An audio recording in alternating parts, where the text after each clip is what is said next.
Merci beaucoup à tous de vous être réunis ici. J'ai le plaisir de recevoir Hervé. On a eu la chance de travailler ensemble par le passé. Et aujourd'hui, tu es sur un projet avant-gardiste, soutenu par des partenaires avant-gardistes aussi, avec une très belle actualité également. Et ce que je te propose sans plus tarder, pour pas traîner, puisque c'est toi que les gens sont venus écouter, c'est de nous présenter Archipel et en 2 mots l'actualité qui est la tienne. Merci Sébastien. Alors en effet, on a voulu rendre ça interactif. On va faire des questions-réponses. J'ai pas de slide pour vous aujourd'hui. Donc moi je suis Hervé Bonazzi, je suis le CEO d'Archipel. Archipel, c'est une société franco-française, pour l'instant en tout cas, qui a été fondée par la Caisse des dépôts, le groupe La Poste, EDF et Engie. Alors rien que ça. Sur ces sujets d'identité décentralisée, donc d'identité sur blockchain, et je vais faire le lien avec ce qu'Alexandre a présenté juste avant. L'actualité, c'est qu'on vient de boucler un tour de levée de fonds. On a fait rentrer un autre institutionnel important dans ce secteur de l'identité qui est IN Group. Alors IN Group, ça ne parle pas, mais c'est le nouveau nom de l'imprimerie nationale, alors qui n'est pas seulement un acteur franco-français d'imprimerie, mais qui est un acteur aujourd'hui international qui fournit des solutions de sécurité à la fois physique et de création de titres, passeports, pièces d'identité pour plein de pays dans le monde et qui se tourne naturellement vers les sujets d'identité numérique. Donc nous, on travaille sur ces sujets Web3 et je vais reprendre, j'aime bien ce schéma Web 1, Web 2, Web 3 parce que si on applique ça à l'identité, le Web 1, c'était je me log avec un login mot de passe sur plein de sites et puis je perds mes mots de passe et j'en ai sur 150 sites, je ne sais plus. Enfin voilà, et donc j'ai donné toutes mes données personnelles à tous ces sites qui se font hacker. On a ce hack là du voyagiste, on va y revenir parce que c'est un truc intéressant. Le Web 2, c'est quoi? Alexandre en a parlé aussi. C'est en fait, je vais me loguer avec le bouton Google ou le bouton Facebook. Alors ok, c'est super pratique, mais là je file encore plus de données à Google et Facebook. Ils savent encore plus ce que je fais et sur quel site je me log et quand. Donc bon, c'est super, mais pour l'interface, mais c'est pas super pour la vie privée. Le Web 3, c'est je me connecte avec mon wallet.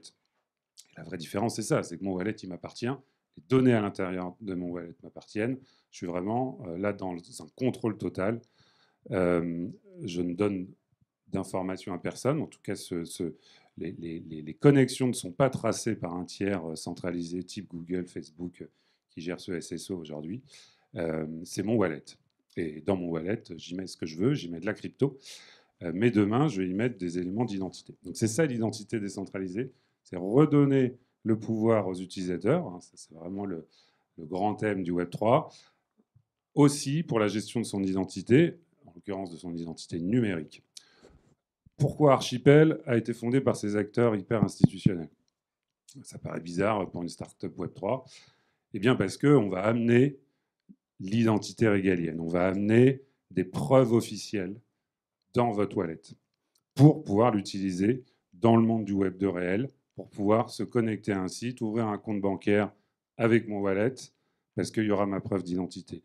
Pour pouvoir, si je suis une entreprise et j'ai un wallet d'entreprise, pouvoir faire une relation client-fournisseur, transmettre l'équivalent de mon cabis, mais digital, depuis mon wallet, de manière sécurisée.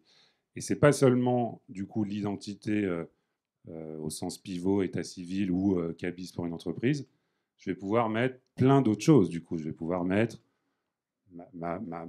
mon justificatif de domicile, des preuves de revenus, une attestation d'assurance. Donc là, je parle de cas un peu simple de vie réelle, mais je vais pouvoir y mettre plein d'autres choses après, de réputation de gaming. Enfin, on peut imaginer plein de choses, des éléments de fidélité client. En effet, on en a parlé juste avant sur de la relation client. Donc ce wallet, il va s'enrichir autour de mon identité et je vais pouvoir partager ce que je veux. Donc il y a une forme on force RGPD quelque part, parce que là, quand je me connecte à un service en ligne, admettons ma banque, et que ma banque me dit, bah là j'ai besoin de ta preuve d'adresse et de tes éléments d'identité et d'une preuve de revenu parce que je vais te faire un crédit conso vite fait. Bon, bah depuis mon wallet, j'autorise de partager telles et telles informations, j'en suis conscient, ça se matérialise et la transaction est faite et ces informations sont transmises. On pourra même, dans un deuxième temps, on ne le fait pas encore, mais on est en R&D dessus, faire ce qu'on appelle du Zero Knowledge Proof. Alors ça parle à peut-être les plus techniciens d'entre vous, c'est prouver quelque chose sans divulguer l'information. Donc je vais pouvoir prouver que je gagne plus qu'un seuil pour accéder à ce service de 3 fois sans frais sur la FNAC pour acheter ma télé. Et je ne vais pas donner autre chose. Je ne vais pas donner mes feuilles d'impôt ou mes fiches de paye, parce que ça ne regarde pas la FNAC ou l'opérateur de crédit qui le fait. Par contre, je rentre dans les critères pour ce 3 fois sans frais et je fournis que des preuves. Donc ça, c'est extrêmement puissant parce que le Web3, c'est ça, c'est reprendre le contrôle de ces données, posséder des cryptos, mais aussi posséder finalement ces éléments de soi, son identité, posséder ses preuves, et c'est minimiser ce qu'on transmet. L'idée étant de dire, on va peut-être réussir en faisant ça, en redonnant le contrôle à l'utilisateur, finalement, à réduire la quantité de données qu'on transmet à plein de tiers. Si le voyagiste pouvait utiliser cette techno-là, il n'aurait pas la copie de tous les passeports qui se retrouveraient sur le dark web. Parce que j'aurais prouvé qui je suis et que je suis autorisé à voyager dans ce pays parce que j'ai le passeport en validité et que j'ai peut-être le visa aussi s'il faut. Et j'aurais prouvé ça depuis mon wallet au voyagiste qui aurait opéré mon voyage. Je n'aurais pas donné une copie, une photo de mon passeport qui se retrouve sur un serveur centralisé du voyagiste, je ne sais où, dans un cloud, probablement pas d'AWS, sinon il serait mieux sécurisé. Mais, et voilà, enfin, donc ça, c'est un vrai problème. Donc c'est ça l'identité décentralisée. Et donc on travaille là-dessus depuis 2020 avec plein de projets en cours qui sont hyper passionnants sur ces cas d'usage à la fois de l'individu, ouvrir un compte bancaire demain par ses moyens, sur des sujets plus entreprise, comment l'entreprise en effet rentre en relation aussi avec ses clients, ses fournisseurs de cette manière et transfère de l'information. Donc là, dans les secteurs financiers, il y a énormément de cas d'usage de transfert de données, de contrats. Et donc c'est passionnant et c'est un vrai shift. L'identité est quelque chose qu'il n'y avait pas sur Internet. En fait, Internet a été créé sans couche d'identité. Et là, avec le Web3, on va mettre une couche d'identité sur Internet. C'est un des cas d'usage de la blockchain.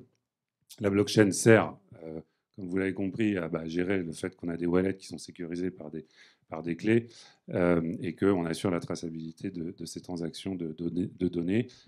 Toutes ces données personnelles ne sont jamais sur la blockchain, bien entendu, elles sont que dans votre wallet. Ça, c'est important aussi à le dire, parce qu'on fait parfois des raccourcis entre mais en fait, on ne va pas pouvoir faire de la blockchain sur des données personnelles parce que ce n'est pas compatible avec RGPD. Oui, mais on ne met pas de données personnelles sur la blockchain, on met que des preuves. Et il n'y a pas de problème en fait à utiliser la blockchain pour ce type de cas d'usage d'identité. Merci pour le cas d'usage qui avait été présenté avec le voyagiste. Si on revient sur la genèse d'Archipel, est-ce que tu peux nous expliquer le lien entre justement cette identité numérique et ces acteurs qui quelque part peuvent attester de l'identité physique? D'où est venue l'idée? Comment ça s'est fait? Oui, alors l'idée de départ, en fait, c'était d'essayer de tacler les problèmes de fraude digitale, de processus de KYC compliqués dans le secteur financier, et de voir comment la blockchain pouvait apporter des solutions. Et puis, en fait, au lieu de se dire, le problème auquel on a été confronté très vite, c'est de se dire, mais en fait, il faut donner le contrôle à l'utilisateur, parce que c'est lui qui va faire cette portabilité de ses propres informations d'un service à l'autre. C'était une mauvaise idée. Il y a eu des consortiums de banques qui ont voulu faire du shared KYC. Ça n'a jamais marché. Déjà parce qu'ils n'ont pas le droit de le faire, pour plein de raisons réglementaires. Et donc, en fait, c'est à l'utilisateur de faire ça. Mais pour faire ça, en effet, il faut des institutionnels, des sources de confiance authentiques, mais qui soient capables de délivrer ces preuves dans votre wallet. Et pour faire ce bridge, là, d'un monde très institutionnel, régalien, vers ce monde du Web3, eh bien, on a créé Archipel et les actionnaires d'Archipel aujourd'hui, qui sont ces institutionnels-là, ont compris ça dès le début. Et donc aujourd'hui, ils nous fournissent des preuves. EDF, Engie me fournissent des preuves d'adresse que je mets dans des wallets. Grâce à la Caisse des dépôts, la Poste et maintenant l'Imprimerie nationale, naturellement, on est en discussion avec le ministère de l'Intérieur et on travaille sur des projets avec le ministère de l'Intérieur pour apporter des extensions au projet actuel d'identité numérique de l'État. Hein. Vous avez peut-être vu cette application qui est en bêta aujourd'hui, qui s'appelle France Identité, mais qui va s'élargir à ces concepts d'apporter pas seulement le titre pièce d'identité CNIE, en fait, mais de pouvoir ouvrir à d'autres attestations. Donc c'est ça qui est vraiment, qui est vraiment fort, c'est qu'on va réussir à faire le lien finalement entre des sujets très régaliens et des sujets plus connexes, larges, de la vie privée et totalement extensibles, avec plein d'attestations numériques qu'on va pouvoir coupler avec son identité dans ces wallets. Et du coup, les cas d'usage sont infinis, parce que je peux coupler finalement tout et n'importe quoi d'intéressant, hein, dont on va se servir par ailleurs, mais dans ce wallet, à côté de mon identité. Et c'est ce couplage d'informations qui est très très fort. Aujourd'hui, pour les entreprises qui sont présentes, on a bien compris l'intérêt de l'identité numérique et les usages que cela rend possible. Je suis CTO, je suis CIO, je suis CTO, je souhaite lancer un projet blockchain. Quel conseil pourrais-tu donner? Quelle approche serait la bonne? Oui, l'approche qu'on prend avec nos clients sur ces technos-là, hein, qui arrivent, hein, l'identité numérique. Historiquement, en France, on n'a pas été bon, hein, sur ces sujets d'identité numérique, déjà sur les technos traditionnels. Cependant, là, on est en train de rattraper ce retard avec ce shift Web3 et identité décentralisée. Il faut considérer ces projets d'abord des projets d'expérimentation dans un premier temps. Donc, on recommande très fortement de démarrer par un cas d'usage, un POC, puis un pilote, avant, bien entendu, de passer en production si ça a été concluant et si le ROI est prouvé. Nous, ce qu'on veut dire ici, c'est que ces technos-là, pour les entreprises, vont révolutionner la relation entre entreprises, donc avec les clients, avec les fournisseurs, avec les partenaires, va révolutionner la relation avec les clients individus. Et donc, le wallet devient le moyen de communication, de transfert de preuves, de transfert d'attestation entre les individus et les entreprises, entre les entreprises entre elles, entre l'individu et le gouvernement pour faire ces démarches, entre l'entreprise et le gouvernement pour faire ces démarches d'entreprise. Donc ça va devenir cœur, parce que ça va être la brique d'identité et la brique de preuve dans le cadre d'une interaction avec un tiers. Et dès lors qu'on dit ça, c'est une montagne faite, finalement, c'est tout, tous les échanges digitaux. Et ajouter cette couche d'identité forte et de sécurité, hein, parce que bien entendu, cette relation de pair à pair, hein, en blockchain, il n'y a pas d'intermédiaire central. Donc on fait une transaction de pair à pair entre les deux wallets. Quand je te transmets un bitcoin, alors pas un parce que c'est trop, mais si je te transmets un tout petit peu, c'est entre nous deux. Oui, ça passe par la blockchain, mais il n'y a pas d'intermédiaire central qui contrôle ça. Pour mon sujet d'identité, c'est la même chose. Hein. Vous allez transmettre une attestation à la FNAC là, pour votre crédit. Voilà. Même Archipel ne vous voit pas passer ça. On ne sait pas ce que c'est. Donc, on ne sait pas qui l'a fait, etc. Dès lors qu'on met cette couche d'identité, on change beaucoup de process. Donc oui, ça va rentrer dans la transformation digitale, dans les programmes de transfo digital de toutes les entreprises. Ça va être long, c'est clair, parce que c'est très structurant de rajouter cette couche de sécurité dans les systèmes des entreprises. Mais ça va apporter un gain tellement fort qu'il faut commencer à y réfléchir. Parce que les wallets arrivent bientôt. Ce qu'il faut savoir, c'est que l'Europe pousse très fort pour l'adoption de ces principes. Alors on appelle ça le self-sovereign identity, ou l'identité décentralisée. Les Américains, enfin l'anglais self-sovereign, c'est vraiment j'ai en possession, je suis vraiment en contrôle de mon identité. Ça ne marche pas en français, la souveraineté, ça veut dire autre chose. L'Europe est en train de revoir un règlement, et Alexandre a raison, si le régulateur est là, dans ce genre de chiffre technologique, c'est ça qui va permettre d'avoir une adoption massive. Parce que sinon, on est entre techniciens, là, on fait des super trucs innovants, mais le grand public ne va pas utiliser notre truc.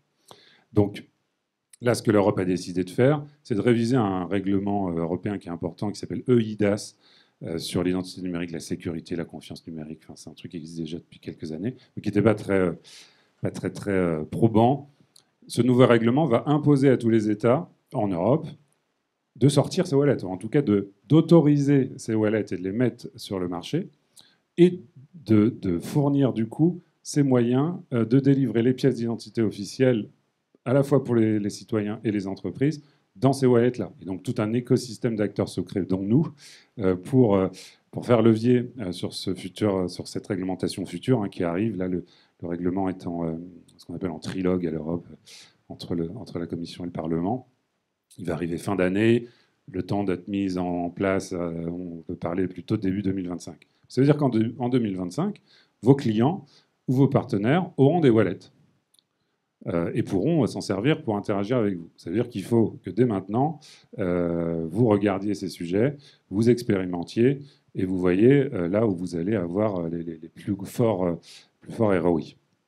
Alors, il y a plusieurs projets qui ont été présentés, du moins des secteurs, par Alexandre, avec la partie retail, avec la partie financière, avec la partie paiement, si je me souviens du slide. Est-ce que tu vois d'autres cas d'usage qui vont être répandus et qui, grâce aux législateurs, vont se faire adopter rapidement?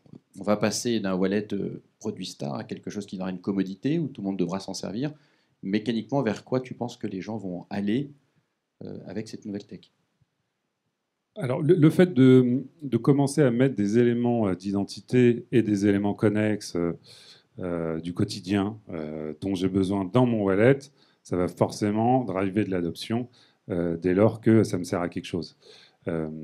Donc voilà, ça me sert à ouvrir un compte bancaire plus facilement, à faire un crédit, mais ça me sert, alors c'est un exemple totalement stupide que je dis à chaque fois, mais ça pourrait me servir. On peut imaginer que ma localité, ma commune me délivre une attestation comme quoi j'habite bien là et que j'ai le droit d'accéder à la piscine gratuitement, à la piscine municipale. Et donc, mon wallet, hop, je mets ma preuve de résident de ma ville avec un QR code et je rentre gratuitement à la piscine. Donc, on peut imaginer ce type d'avantage du quotidien digitalisé dans un wallet lié à mon identité, dont moi seul ai le contrôle. Ça permet d'ouvrir des possibles énormes. Parce que bien sûr, on l'a tous vu avec le Covid, on a malheureusement pris l'habitude de se dire, bah, ok, je présente un QR code pour prouver quelque chose qui me concerne. Mais là, d'ailleurs, ce sera encore mieux que le pass Covid. Bah, cette preuve, elle est que dans mon wallet, j'en ai le contrôle et j'ai pas de souci à présenter ça. J'ai pas peur de me le faire hacker parce que c'est un wallet crypto. Donc l'identité, ça ouvre vraiment énormément de cas d'usage, tant dans la vie du quotidien pour le retail, tant dans le monde pro. Dans le monde pro, les sujets de traçabilité, c'est un bon sujet. On travaille avec IN Group, l'Imprimerie nationale, sur un sujet de traçabilité dans la logistique. Admettons, je suis un routier. Quand je suis un routier, je suis contrôlé par les forces de l'ordre souvent avec mon camion sur les routes d'Europe. J'ai besoin de présenter ma pièce d'identité, mon permis de conduire, la carte grise du véhicule, l'assurance, le contrôle technique et surtout le droit de transporter cette marchandise. Qu'est-ce que c'est cette marchandise? La lettre de voiture, etc., etc. Enfin, je pense que j'en oublie. Je connais pas bien le monde du transport routier. Bref, vous avez compris, aujourd'hui, le routier, il a ça sur son tableau de bord. Il a une mallette avec plein de papiers. Bon, le douanier, la vérité, ou les forces de l'ordre au péage, ils vont regarder les papiers. Bon, ça leur semble OK. Ils n'ont aucun moyen de vérifier les papiers réellement. La validité. Ce qu'apporte la blockchain, c'est la vérifiabilité de l'information, c'est la transparence de l'information. L'information source, le permis délivré, la lettre de voiture, l'autorisation à transporter cette marchandise d'un point A à un point B, va être digitalisée, certifiée en amont sur la blockchain, vérifiable par quiconque facilement avec une application mobile.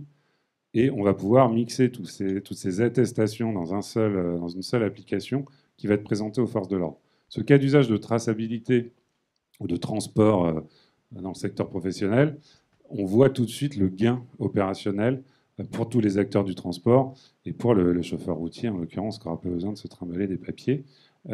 Donc c'est un exemple parmi tant d'autres de l'utilisation future de ces wallets d'identité et ces attestations numériques qu'on va coupler à son identité.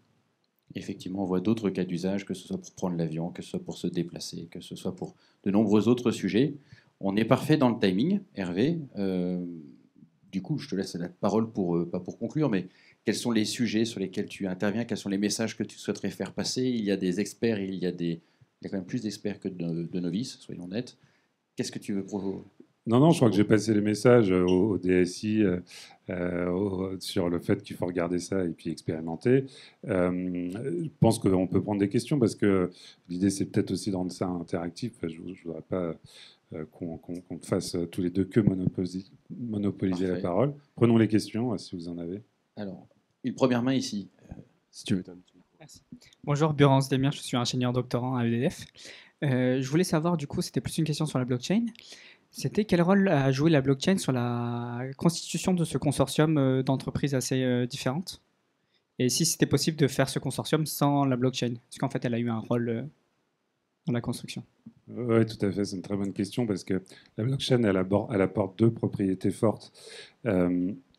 Cette propriété technique, vous avez compris, d'immutabilité, de transparence, de décentralisation. Mais elle permet aussi de mettre des acteurs, des compétiteurs, ou en tout cas des tiers, des industriels, et en l'occurrence ceux dont on a parlé, autour de la table sur un projet commun. Parce qu'en fait, ils vont s'engager ensemble à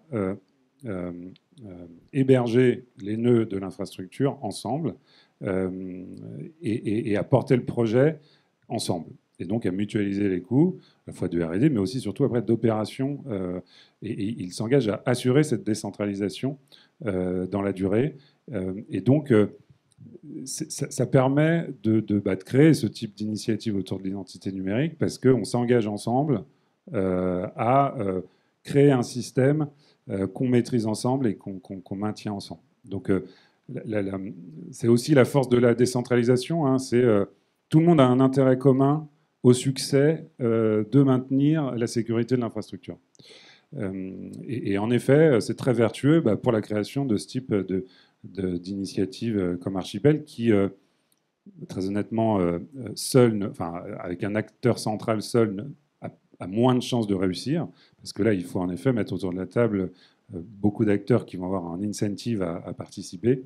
Et c'est probablement en effet plus vertueux de le faire avec de la blockchain. Au-delà du fait qu'après, la blockchain, dans l'identité décentralisée, vous l'avez compris, est un composant technique fort pour l'inscription des éléments techniques. Qui est un composant qui n'appartenait à aucun des fondateurs, donc peut-être plus simple aussi quand on réunit plusieurs structures d'être sur quelque chose de neutre. Oui, parce qu'on utilise de l'open source, on utilise les technos Ethereum, en particulier tout le monde Ethereum, et que c'est naturel de le faire comme ça. Mais voilà, cette notion de gouvernance est un élément dont on parle peu en fait quand on parle blockchain dans ce type de conférence. Mais finalement, la gouvernance est clé dans tous les projets blockchain. Et là, on a une gouvernance vertueuse avec mes actionnaires qui sont directement impliqués dans le succès des cas d'usage qu'on déploie. On avait une deuxième question juste là. Il y en a une troisième derrière. Oui. Bonjour, Michel Foucault. Je travaille pour Keiko. Keiko Konju. Je parle lapsus. Donc, je voulais savoir par rapport à l'interopérabilité, est-ce qu'il y avait, parce qu'il y a un projet du W3C qui permet de garantir cette interopérabilité, et donc est-ce qu'il y aura des bridges vers l'ancien monde, le Web 2, ou ce sera entièrement Web 3 et il faudra donc intégrer un composant Web 3 pour vérifier ce genre de choses? Oui, c'est une bonne question. En effet, ce qu'on déploie nous en ce moment, c'est basé sur ces standards W3C. Donc c'est d'ailleurs davantage Web 2, si je fais l'analogie, parce que ça vient du W3C lui-même qui est en train de poser ces standards de l'identité à base d'un DID, donc le Decentralized Identifier, et de VC, les Verifiable Credentials. Donc ces credentials sont les attestations qu'on met, les objets qu'on met dans le wallet. Oui, il va falloir mettre les composants qui sont capables de traiter, de lire les DID et lire les Verifiable Credentials, les traiter, les émettre, etc. Ça, c'est notre job. On fournit finalement des composants qui permettent aux entreprises de déployer ça et d'être compatibles avec les wallets. on oppose un peu parfois ce standard, hein, Verifiable Credential, avec le NFT, dont on a parlé précédemment, qui lui est basé sur des standards ERC, Ethereum ou d'autres sur les autres blockchains. En fait, il ne faut pas les opposer, ils sont complémentaires, parce que vous l'avez compris, le NFT est quelque chose qui est unique, bien entendu, qu'on délivre dans un wallet, mais qui est probablement destiné quand même à être vendu ou à être échangé, enfin en tout cas qui peut être transmis. J'ai pas envie que mon passeport puisse être transmis techniquement ou revendu. Et c'est là où intervient ce nouveau standard, le Verifiable Credentials, qui est quelque chose pareil, unique, mais qui m'appartient, que je ne peux pas transférer. Sauf, enfin, en tout cas, un verifier qui veut le vérifier, mais je le transfère pas, je le transfère pas vraiment, je le montre temporairement et je le garde. Donc c'est différent, donc c'est très complémentaire parce qu'on va avoir dans son wallet, en effet, son verifiable credential d'identité avec un NFT ticket de concert. Et donc qu'on va pouvoir revendre le NFT. Donc il y a en effet plusieurs standards. Ma vision, c'est que les wallets vont converger, c'est-à-dire qu'on va plutôt avoir des super wallets. On commence à voir arriver ça, où mon wallet est compatible à la fois avec Ethereum, Solana, Tezos, et je vais pouvoir... C'est une sorte de surcouche, hein, c'est un super wallet finalement, avec plusieurs wallets à l'intérieur, mais en fait, on va devoir arriver à ça parce qu'on est encore dans un monde un peu siloté par rapport à la technologie. Mais ce qui est très important, c'est cette standardisation néanmoins sur ces sujets d'identité décentralisée qui permettent l'interopérabilité. Il faut que, et c'est ce que veut l'Europe avec le projet de règlement, il faut qu'il y ait un standard au moins en Europe pour le coup. Il faut que mon wallet français, donc ma pièce d'identité française digitalisée ou mon permis français ou même ma preuve de revenus délivrée par mon employeur français puisse me permettre d'ouvrir mon compte en banque en Allemagne ou un autre pays et que ça marche tout seul. Ce n'est pas le cas aujourd'hui. C'est-à-dire que les identités numériques des quelques pays qui en ont en Europe, pas la France parce qu'on n'en a pas vraiment, mais même le It's Me en Belgique, hein, ça fait 10 ans qu'il y a une identité numérique en Belgique alors qui n'est pas basée sur blockchain, mais ça marche qu'en Belgique, hein, vous ne pouvez pas vous en servir ailleurs. Là, ce qu'on est en train de préparer, c'est la même chose, c'est Swallet, mais Swallet, il va marcher dans toute l'Europe. Et il va être basé sur ces standards, en effet, W3C Verifiable Credentials. Merci à vous pour vos questions.